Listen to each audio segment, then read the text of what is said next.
my name's Paul and this is PJT Ventures. Join me while I ramble on like an empty dump truck. Today's ramble, we're going to be in the shop. I had a customer bring in a mixer. Now the bottom of the mixer was all rusted out. So you can see here, this is all wore out. So we're going to replace the bottom skin in the bottom of this mixer. You can see where I ground the old plate out. So we got to reform a new piece of material that follows this radius, matches these mixer bars or these ribbons.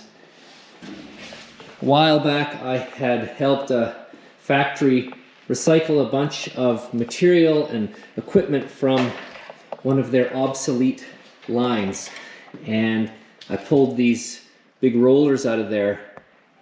Now this roller wasn't designed to form metal. I think it was designed to wrap up product or something, and so there was 3 rollers on the bottom, there was 2 rollers on top. They were all timed and linked together in varying directions.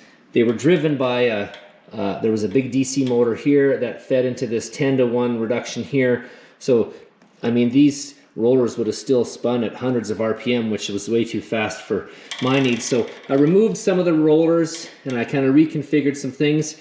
I left the original 10-to-1 ratio gear drive there, and then I added a second 5-to-1, and then another 5-to-1 here, and then I powered it with a smaller little variable speed DC motor here. Now I control it all with a little variable drive right here, and then it has a rotational change in order for it to have forward or reverse, so that the rollers will either roll in or roll out. And then I also added a safety where, in case there's an emergency or you get sucked into the thing, coveralls get caught or something, then you can just click this with your hip, and that stops the machine. Anyways, it's turned out pretty good, so we'll just show you here. So again, that motor's probably turning, I think, 1750 when it's at its fastest. Goes through the first gear drive, into the second gear drive, then into the third gear drive. There's also a bit of reduction in the chain drive from that smaller sprocket to this larger sprocket. And then you can vary the RPM even. Really slow or really fast, and then you can change the direction. So far it's been really good. I've really liked how it turned out. So I think we'll run a few more pieces through and just get this calibrated to where we're close to the radius we're looking for, and we'll run the big sheet through, and then we'll get that new skin put into the bottom of the mixer there. Anyways, let's get started.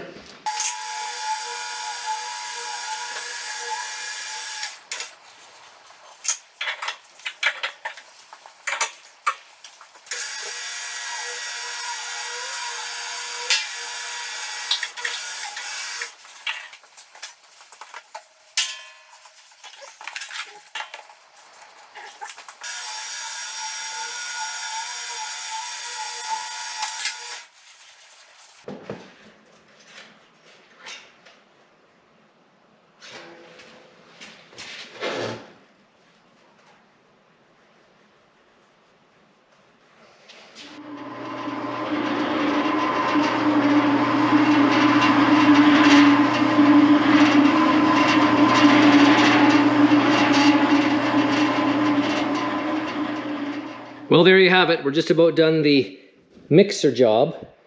We actually added a few features to it. We put it on scales. So there's 4 scales all around each corner.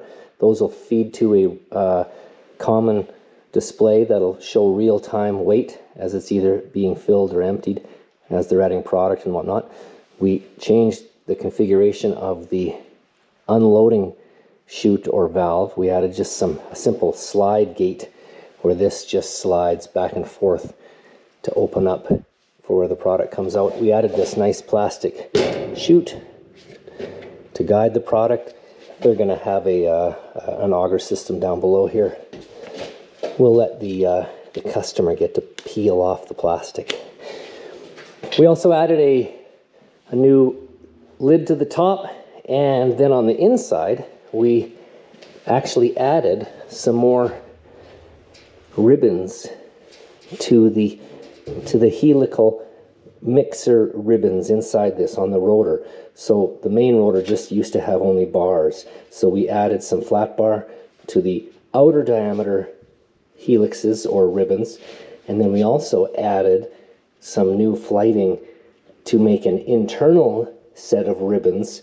That the internal set of ribbons, when it's rotating, will drive the product to the outside, and then the external ribbons will pull the product back into the middle. So when you're blending, there's a stirring action that's happening, and then when you go to empty, you open the chute down there, and then the outer ribbons will then direct the product to the hole, and it'll drop out as you're emptying it. Anyways, I'm really happy how the mixer job turned out. I'm really happy how well the roller did, and appreciate you guys spending your time with me. Look forward to seeing you on the next one. Bye for now.